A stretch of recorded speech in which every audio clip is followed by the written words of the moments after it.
All right, we're going to continue with what we were doing yesterday. So we learned about the horizontal and slant asymptotes, and we talked about being the ones that were bottom heavy, top heavy, and equally heavy. So if it was top heavy, exactly by 1, we could figure out the slant asymptote, and we figured out steps for those. We wrote those yesterday. Now, I said at the top of page 259, you could have written them there. I think in this class we had written them on the page prior, and then you had written a note that should have been written in that box, but you can just look back to that page for your directions. Then we had bottom heavy, which was which horizontal asymptote is bottom heavy?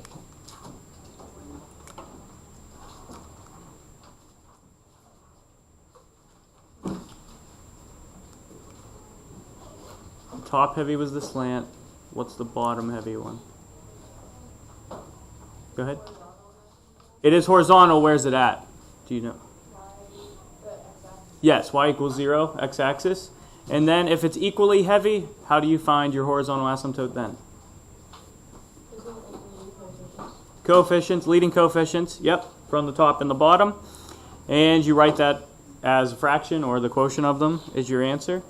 So we're going to continue on with that today. We'll do, just as a quick review, we'll do 2 of them together, and then I'll let you do some on your own, and then we'll check some answers. So for each of the following functions, determine if there exists a slant asymptote or not. Give a reason for your answer. If one exists, determine the equation of it. So for f of x, do we have a slant asymptote? Yes or no, and why? How do you know? Madeline? Okay, so it is top heavy. We see that there's a power of 3 on the top and a power of 1 on the bottom. But we have to be careful with the slant asymptote. What is one thing we also mentioned about the slant asymptote yesterday? I think I had you underline it. It can only be 1 degree greater. It has to be exactly 1 degree greater on the top than the bottom. And 3 would be 2 greater than 1. So this one has no slant asymptote because it's more than 1 degree higher.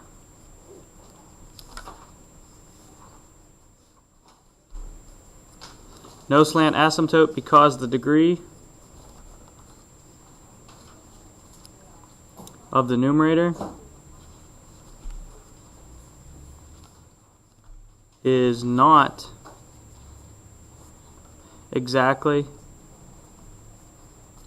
1 greater than the denominator.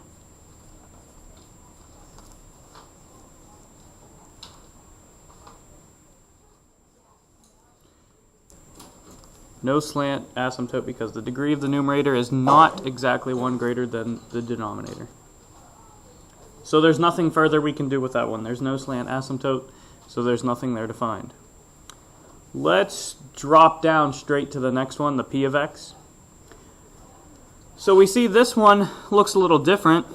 The top is factored, so we can actually multiply that out and get the expanded form so we can look at it. So if you expand that out, you get negative 2x squared minus x plus 6 over minus x minus 1. Should this one have a slant asymptote? That's negative 2x squared minus x plus 6. Should it have a slant asymptote?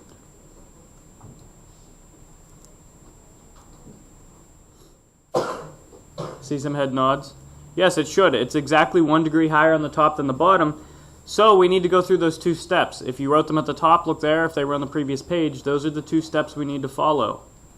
Now that we have, or confirmed that it's a slant asymptote. What is step 1? Step 1. Go ahead. Yep, synthetic division. So I have negative 2, negative 1, and 6. What number am I dividing by? What goes in the box? Marie? Negative 1.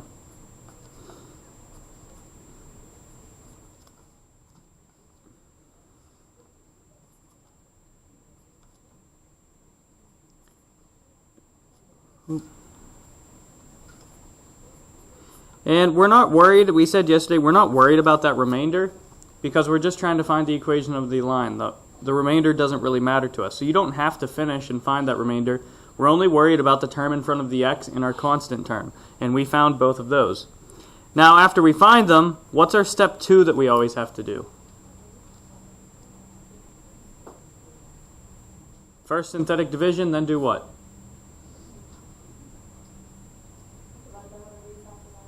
Yeah, so what would we actually be dividing both of these by? -1. Yes, be careful with this problem. It's not 1, it's -1. So when you get your final answer, y equals 2x, and it would be -1. So that would be the line of your slant asymptote.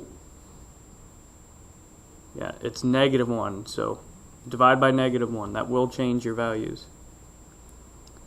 If there's no questions, go ahead and try the next 2 boxes on the right side. Determine if they have a slant asymptote or not. And if they do, go through the 2 steps and find your equation of your slant asymptote. If you want to work with a partner, that's fine.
The first one, I do have some work up here. It was a slant asymptote.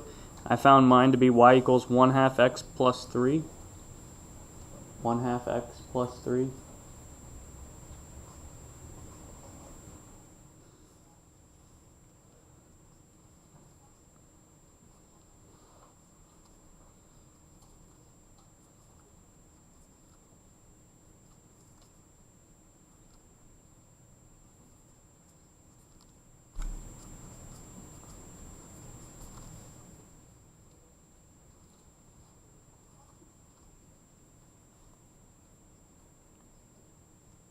In the second problem, what do I have to divide my quotient by to get my final answer? What value?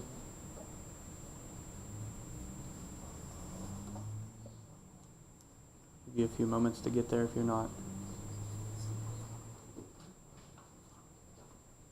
I got 1 and -7, but what do I have to divide those by? What value?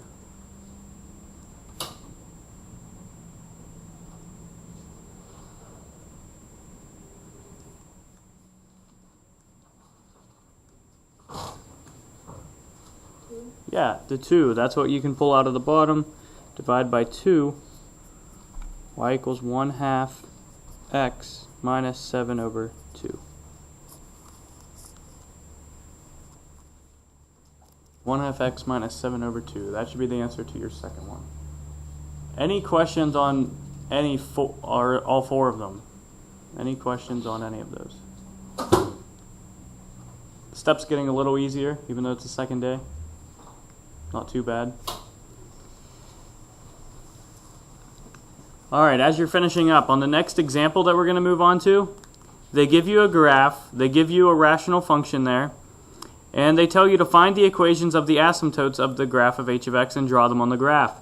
So they don't draw the vertical one, they don't draw the horizontal one. You need to find both of them and graph them. How do we find a vertical asymptote again? We've been finding horizontal. How do we find the vertical? You factor the top and bottom, and those that, of the non-canceling factors, the one the one in the denominator would be, what, if you set that equal to 0, that gives you the asymptote. Yeah, so the one in the bottom that does not cancel, you set that equal to 0. By the looks of the top, if we factored that at all, are we going to get anything that looks like the bottom? If you try to factor the top, are you going to get anything that looks like the bottom?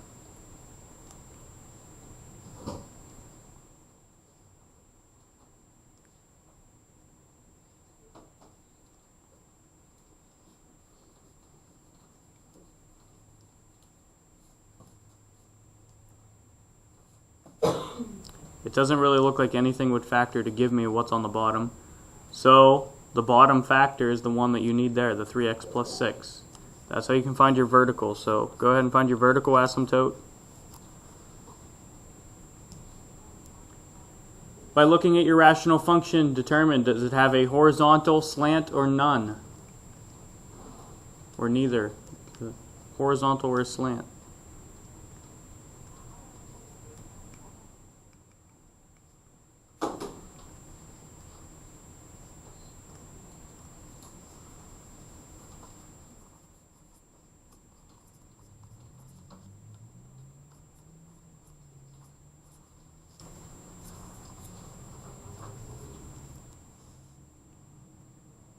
Vertical asymptote. Do you agree with my answer? I got x equals -2 for the vertical. So you can go ahead at -2 and draw your vertical asymptote. You want to make it dotted or solid? I'm making it solid so you can see it better. Normally they make it a dotted line. So that's the vertical. Now we need to determine, do we have a slant asymptote? Is the degree exactly one higher on the top than the bottom? Yes, it is. So now we have to take and do synthetic division.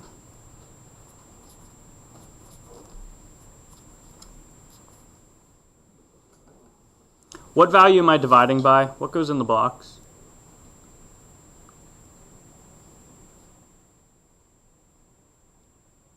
What value am I dividing by? What goes up here in the left?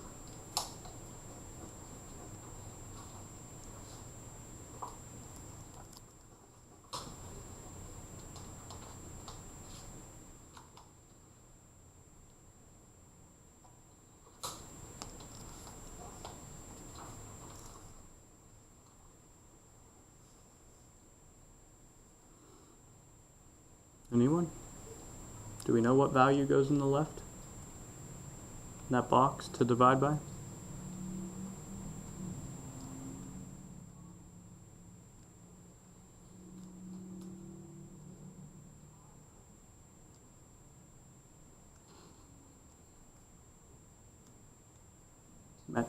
-2, yeah, that's what we solved at the top. The denominator, set it equal to 0 and solve, you get -2. Now we can go ahead and do our synthetic division.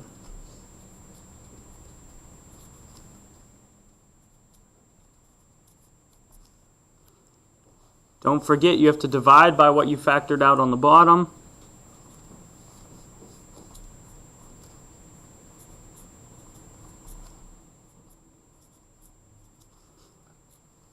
Y equals -2/3 x plus 2/3. And again, after you find that -2/3 x plus 2/3, they want you to graph it. So you get it close. Start at 2/3.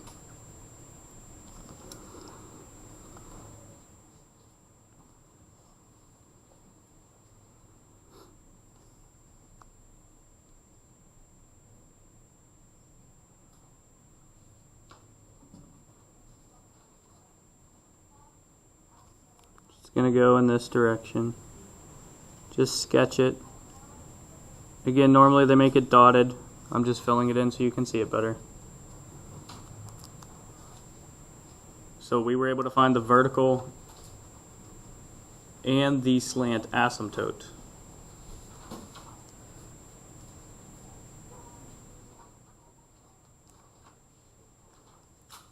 How are we so far? Doing okay?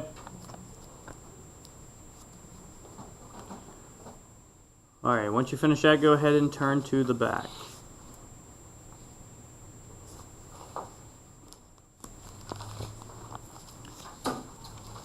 Okay, on the back they give you a graph at the top. It's a graph of a rational function and they have multiple questions there. So I have answers that I'd like you to check with, but I want you to take some time. You can work with your partner. See if you can figure these out before we go through them. So there's 7 questions there. Work your way through it. I'm going to give you some time to work on it, and then we'll put some answers up on the board so you can check and make sure your reasoning is correct.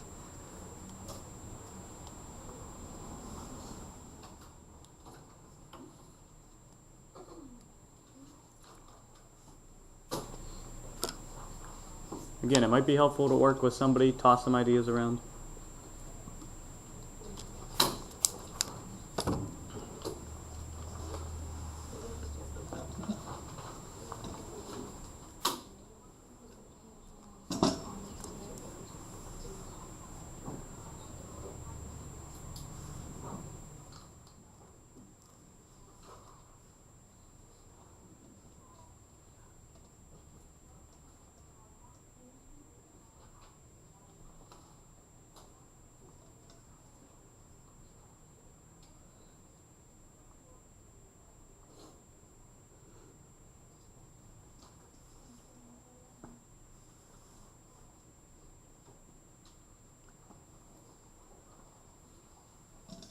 Try to remember what type of factors are in the denominator, what type of factors go in the numerator, what factors are in the numerator and the denominator. All of those will help you answer these questions.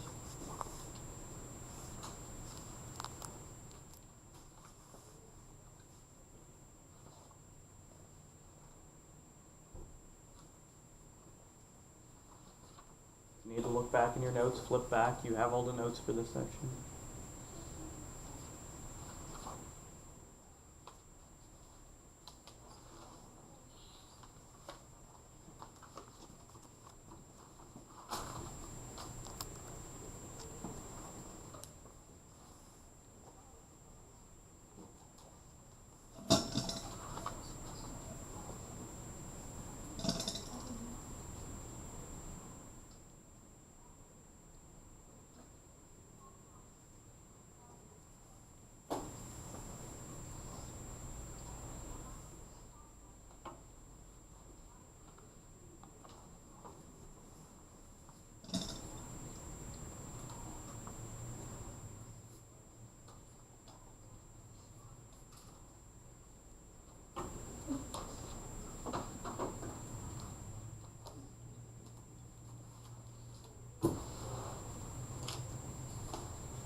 keep working on the questions that you have left, but if you have any questions, be sure to ask.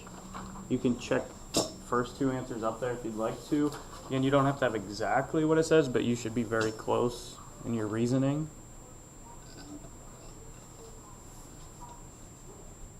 But if there's something that really doesn't make sense, raise your hand, we'll go over it, talk about it.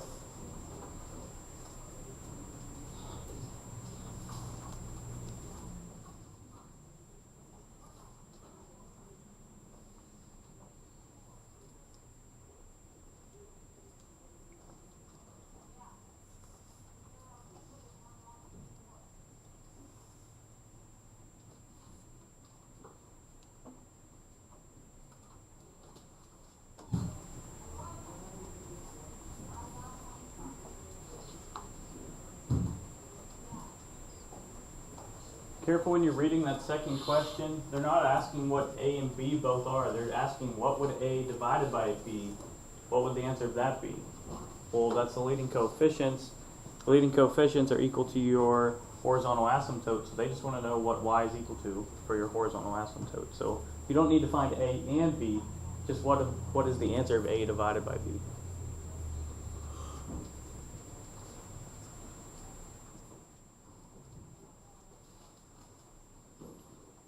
That first one there, horizontal asymptote is not on the x-axis because the degree of the numerator and denominator are equal.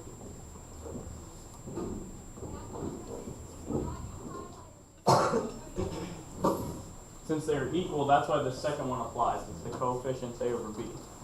So those two really go together.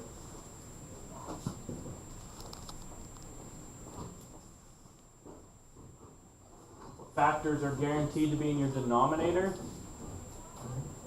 Denominator, so the bottom of your fraction. Those are known as what type of values again? We talked about that way back. We haven't really used that word lately, but what kind of values are in the denominator? Starts with an R.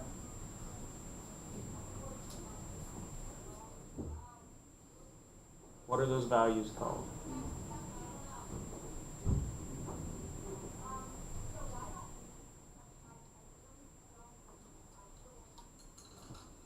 Anyone? Not really talkative today, guys. In a Tuesday slump.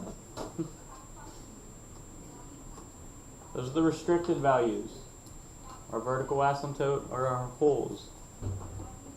So that's what you need to be paying attention to when you find those factors. Factors that guarantee to be in the numerator but do not cancel out. Well, if it cancels out, that's a hole, so we don't want to worry about that one. We want to worry about the ones that don't cancel. What are those ones? The ones in the numerator, the top, that don't cancel. What do those tell you? What do you find on your graph?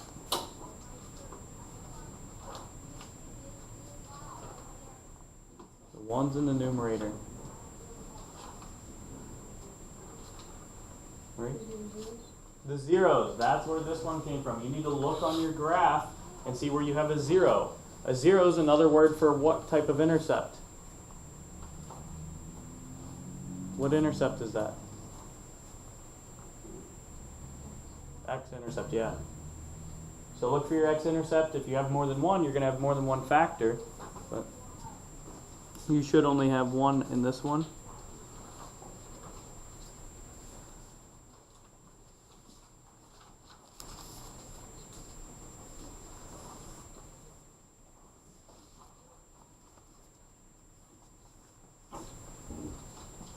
Here are your next two answers if you want to double check those if you've finished. Again, we talked about the whole. Those are the ones that have the factors in the top and the bottom. And then what factors guaranteed to be in the denominator that does not cancel out? Those are your vertical asymptotes. So look at your graph, find your vertical asymptote.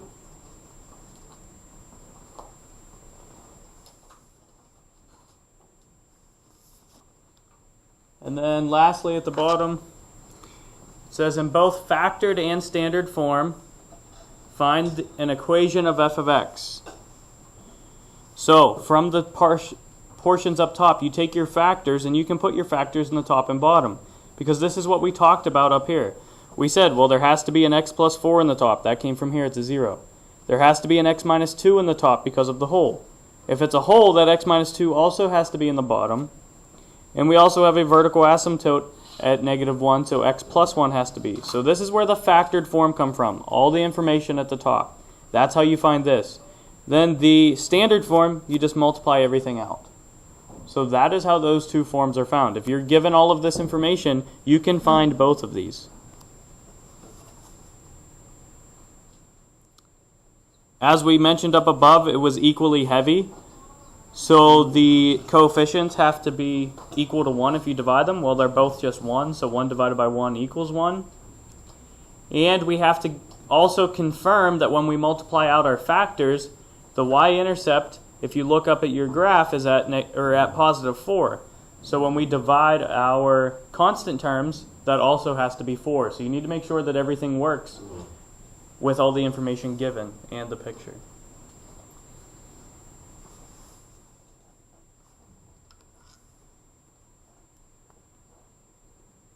Now, I know we didn't go into detail in each one going through this example, but I think it was helpful for you to try these on your own and think through the ideas.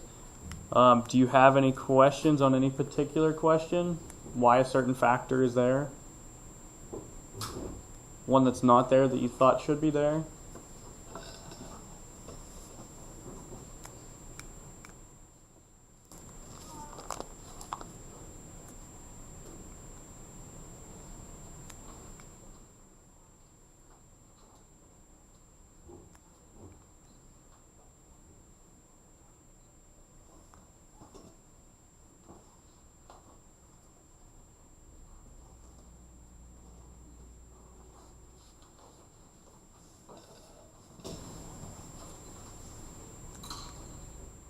It's okay if you do. Who still needs a few moments with this copy? Okay.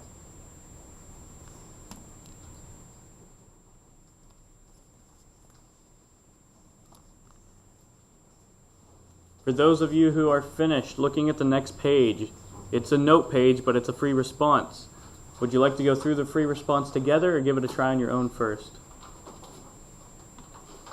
What would you guys as a class rather do with that?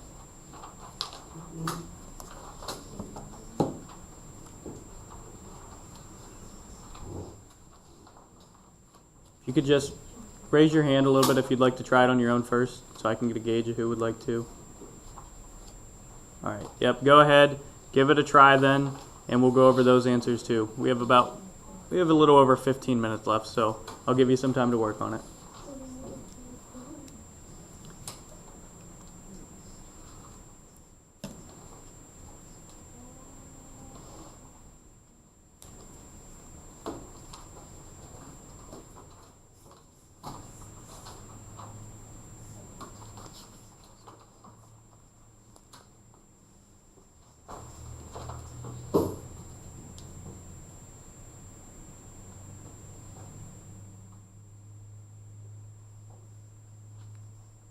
For part A in that free response, it might be helpful to expand it into standard form, and then you can have an explanation from that.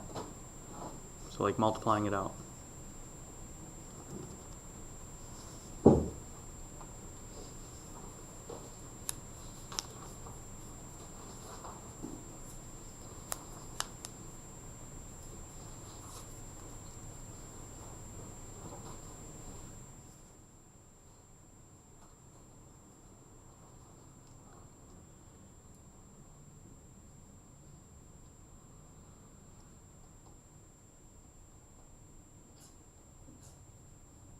Bless you.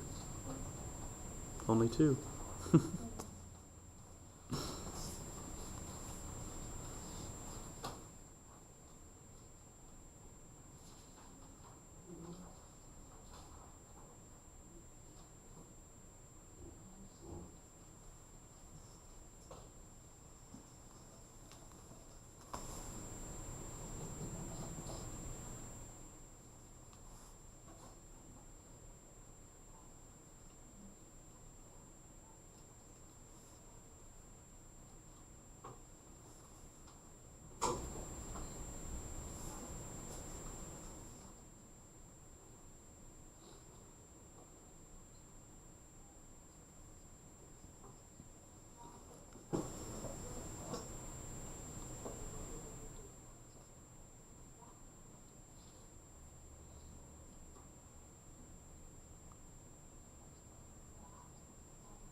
Hush.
I don't want to rush anybody on this problem. I want you to actually think through it. So I'm going to give you the rest of class to work on this problem, discuss it with a partner, and tomorrow we'll actually review the answers for it. So use the rest of class just to finish this problem, make sure you have all your answers, and tomorrow we'll go over the answers to this problem.